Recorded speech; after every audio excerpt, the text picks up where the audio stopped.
অন্নপূর্ণার নতুন ফর্ম ১৩ পেজের নতুন ফর্ম কি করে ফিল আপ করতে হয় আজ আমি তোমাদের তা দেখাচ্ছি। সো প্রথমে একে কি দিয়েছে যে পরিবারের প্রধানের নাম। পরিবারের প্রধানের নামের জায়গায় আপনাকে এখানে যে পরিবারের প্রধান রেশন কার্ড অনুযায়ী তার নাম লিখতে হবে এইখানে। তারপরে জন্ম তারিখ যেভাবে দেওয়া আছে দিন মাস বছর সেইভাবে দিন মাস বছর অনুযায়ী তার জন্ম ডেট অফ বার্থ দিতে হবে হেড অফ দ্য ফ্যামিলি। পরিবারের প্রধানের লিঙ্গ দিতে হবে, যদি তিনি পুরুষ হন বা মহিলা হন, তাহলে যদি পুরুষ হন তাহলে পুরুষ টিক মারতে হবে। তারপর পরিবারের প্রধানের আধার নাম্বার, পরিবারের প্রধানের আধার নাম্বার দিতে হবে এখানে। ডিজিটাল রেশন কার্ডের আইডি যদি থাকে পরিবারের তাহলে এখানে সেটা দিতে হবে। পরিবারের মোট সদস্য সংখ্যা কত, পরিবারের মোট সদস্য সংখ্যা যদি ৩ হয় ৪ হয় তাহলে সেই সংখ্যায় লিখতে হবে এইখানে। এখানে যদি ৩ হয় তাহলে ৩, যদি ৪ হয় তাহলে ৪ লিখতে হবে। এই এই ঠিকানার জায়গায় সম্পূর্ণ ঠিকানা, village, post office, police station, pin code সহ সম্পূর্ণ ঠিকানা দিয়ে দিতে হবে। যোগাযোগ নম্বর, এখানে যোগাযোগ নম্বর অর্থাৎ ফোন নম্বর দিতে হবে। এখানে যোগাযোগ নম্বর অর্থাৎ ফোন নম্বর দিতে হবে।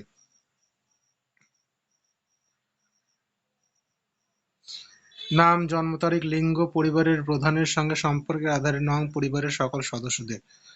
এটা হচ্ছে পরিবারের প্রধান। পরিবারের প্রধানের যে কজন সদস্য, অর্থাৎ ৪ জন সদস্য, সদস্য প্রধানকে বাদ দিয়ে তাহলে কতজন সদস্য? ৩ জন। এবার এই সদস্য প্রতিটা সদস্যের নাম লিখতে হবে এখানে, তার ডেট অফ বার্থ লিখতে হবে এখানে, এবারে লিঙ্গ লিখতে হবে, তিনি মেল না ফিমেল সেটা লিখতে হবে এখানে। এবারে ওই পরিবারের প্রধানের সঙ্গে সদস্যের কি সম্পর্ক সেটা দিতে হবে এই জায়গায়। সেম সদস্য 2 এও করতে হবে, যদি আরো সদস্য থাকে তাহলে সদস্য 3 4 এ, যদি 4-5টা সদস্য থাকে 5 নং সদস্য করতে হয়। তারপরে কি বলেছে যে ব্যাংক অ্যাকাউন্ট নং, প্রধান ও পরিবারের সকল, তাহলে এখানে হেড অফ দ্য ফ্যামিলির ব্যাংক অ্যাকাউন্টের নাম, অ্যাকাউন্ট নাম্বার ও আইএফসি কোড দিতে হবে। তারপরে যে কজন সদস্য, সদস্যদেরও ব্যাংক অ্যাকাউন্ট নং, আইএফসি কোড দিতে হবে। তারপরে কি বলেছে যে epic, head of the family এবং সকল প্রাপ্তবয়স্ক সদস্য ভোটার তালিকায় অংশ নম্বর সমূহ। বলছে হেড অফ দ্য ফ্যামিলির এপিক নং ও বিধানসভা ক্ষেত্র অংশ নং দিতে হবে। এপিক নং মানে ভোটার কার্ড নাম্বার দিতে হবে এখানে, অংশ নম্বর দিতে এখানে হবে। তার সাথে হেড অফ দ্য ফ্যামিলির সাথে তার যে কজন সদস্য, সদস্যদেরও দিতে হবে, সদস্যদেরও দিতে হবে এখানে। এগুলোতে সদস্যদের হবে সেম।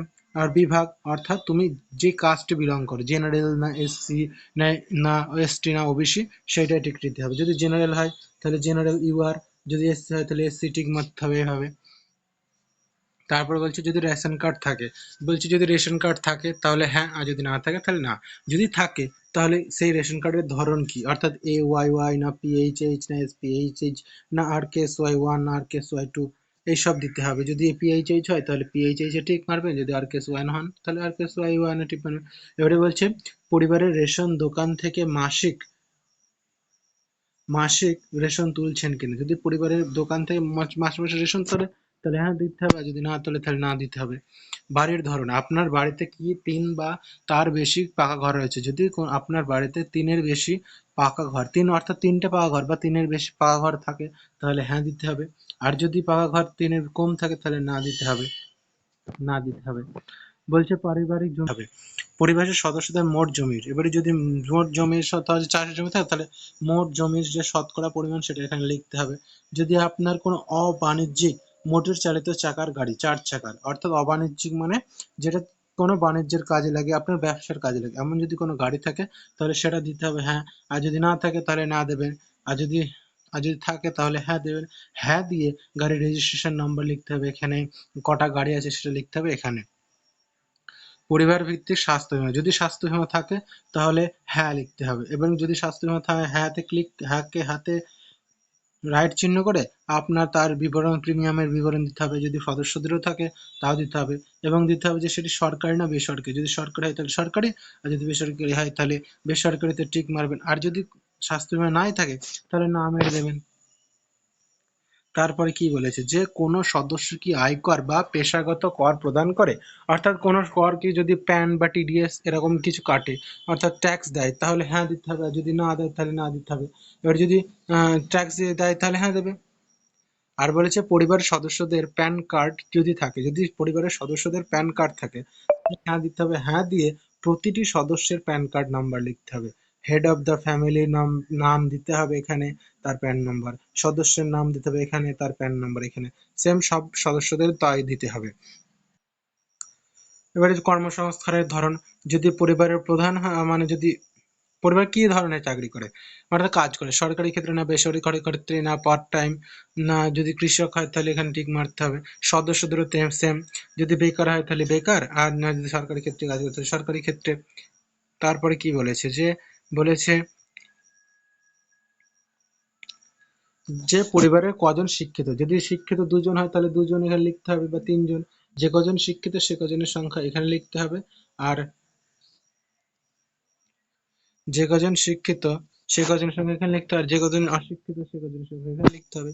এবারেই বলছে পরিবারের প্রধান যদি শিক্ষিত হয় তাহলে শিক্ষিত ক্লিক করবে, যদি কত পাস, যদি এইচএস পাস তাহলে এখানে লিখতে হবে এইচএস পাস, যদি গ্রাজুয়েশন পাস তাহলে লিখতে হবে গ্রাজুয়েশন পাস। আর সদস্যদেরও তাই, যদি শিক্ষিত হয় তাহলে কত পাস লিখতে হবে, যদি শিক্ষিত হয় তাহলে এইচএস যদি পাস হয় তাহলে এইচএস পাস লিখতে হবে, এইচএস পাস। আর সে তাহলে দিয়ে শিক্ষিত ঠিক মারতে হবে, সেম সদস্যদেরও তাই করতে হবে। তারপরে কি বলেছে, কোনো সদস্য কি কোনো সাংবিধানিক, যদি মন্ত্রী হয় বা কোনো পৌরস্থানীয় সাংসদ বিধায়ক হয় তাহলে হ্যাঁ দিতে হবে, আর যদি না হয় তাহলে না দেবেন। কোনো সদস্য কি সরকারি পেনশন, যদি পেনশন পায় তাহলে হ্যাঁ দিতে, হ্যাঁতে টিক মারতে হবে, যদি না পায় তাহলে না হাতে টিক মারতে হবে। কোনো সদস্যকে জিএসটি অধীন নিবন্ধিত আছে, যদি জিএসটি অধীন নিবন্ধিত থাকে তাহলে হ্যাঁ দিতে হবে, যদি না থাকে তাহলে না দিতে হবে। পরিবারের মোট বার্ষিক আয় এখানে দিতে হবে, যে বছরে তিনি কত টাকা ইনকাম করেন সেটা এখানে দিতে হবে।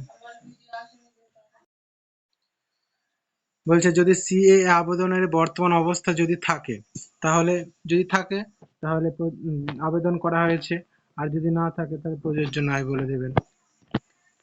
তারপরে কি বলেছে, সব সদস্যদেরও তাই করতে হবে। তারপর বলেছে যে আপনার যদি কোনো কৃষণ ক্রেডিট কার্ড আইডি, শিল্পী ক্রেডিট কার্ড, মৎস্যজীবী ক্রেডিট কার্ড থাকে তাহলে হ্যাঁ দিতে হবে, যদি সদস্যদেরও থাকে তাদেরও দিতে হবে এবং তাদের নম্বর দিয়ে দিতে হবে। তারপরে কি বলেছে, যে এসআইআর, এটা হচ্ছে যাদের ট্রাইব্যুনাল মানে এসআইআর নাম বাদ গিয়েছে তাদের জন্য, যদি আপনার নাম বাদ পড়ে থাকে তাহলে উম, উম, মানে হ্যাঁ, যদি মামলার বিবরণ দেয় তাহলে হ্যাঁ, আর যদি নাম না বাদ যায় তাহলে না, আর যদি নাম বাদ যায় কিন্তু আপনি ট্রাইব্যুনালে আপিল করেননি তাহলে প্রযোজ্য নয় বলবেন। সেম সদস্যদেরও তাই করতে হবে। তারপরে বলেছে যে বিদ্যালয়ের অধ্যয়নরত পরিবারের সকল শিশুর বিবরণ, মানে বিদ্যালয়ে কতজন শিশু পড়ে, যদি 10 জন শিশু তাহলে তাদের নাম দিয়ে তাদের শ্রেণী বিদ্যালয়ের নাম দিতে হবে, তারা কি সরকারি না বেসরকারি স্কুল বিদ্যালয়ে পড়ে সেটা দিতে হবে।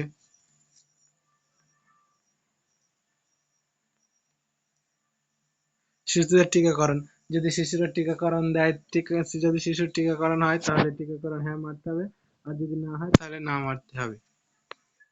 এবারে কি বলেছে, যে আপনি কি কোনো সরকারি প্রকল্পের সুবিধা ডিবিটি এর মাধ্যমে পাচ্ছেন, যদি কোনো সরকারি সুবিধা ডিবিটির মাধ্যমে পান তাহলে হ্যাঁ, অর্থাৎ কোনো প্রকল্পের টাকা যদি আপনি পান তাহলে হ্যাঁ, আর যদি না পান তাহলে না, যদি পান হ্যাঁ। এবং তারপরে কি বলেছে, যে প্রকল্পের নাম লিখতে হবে, এখানে নাম লিখতে হবে প্রকল্পের নাম, যদি যেমন যেমন পিএম কিষাণ থেকে পান, অনেকে পান পিএম কিষাণ থেকে, এটা হচ্ছে ডিবিটির মাধ্যমে একটা টাকা, ডিবিটির মাধ্যমে পিএম কিষাণ, আর যদি থাকে তাহলে সেটা দিতে হবে। এবারে সদস্যদেরও তাই করতে হবে, যদি পাই হ্যাঁ দিয়ে প্রকল্পের নাম লিখতে হবে, যে কজন সদস্য আছে। তারপরে কি বলেছে, যে বাদ দেওয়া হলে কারণ অফিসার কর্তৃক পূরণীয়, মানে কি, যদি এই ফর্মটা অফিসার জমা নেয় বাদ দিয়ে দেয় তাহলে এখানে সেই কারণটা লিখে দেবে, যে তিনি এই ফর্মটি জমা নিতে পারলেন না কেন, তাহলে এই কারণটি তিনি এখানে লিখে দেবেন। বলছে তারপর এই মর্মে, এবারে যে আমি ওপরের যা কথাগুলো বললাম সেগুলি সত্য, তার জন্য জয়ের এই ঘরটি, যে আমি যা বললাম এতক্ষণ সব সত্য, প্রযোজ্য ক্ষেত্রে আমি সকল সহায়ক নথি প্রদান করেছি, সমস্ত কিছু নথি দিতে হবে এবং সত্য কথা বলছি সেটা সম্মতই টিক মারতে হবে। তারপরে এখানে হেড অফ দ্য ফ্যামিলির স্বাক্ষর করতে হবে, অর্থাৎ সই করতে হবে, তাহলে আপনার ফর্মটি কমপ্লিট হয়ে যাবে, ফর্ম ফিল আপ। এরপর যে বাদ বাকি এই অংশটি সরকারি যে ফর্ম জমা নেবে না অফিস তাদের জন্য, এই কাজটি, তা আপনার আর কোনো কাজ নেই, এই ফর্মটি ফিল আপ করতে হবে। আপনার যদি ভিডিওটি ভালো লাগে থাকে তাহলে লাইক করবেন, বেল সাবস্ক্রাইব করবেন এবং তার পাশে থাকা বেল আইকনটি ক্লিক করবেন।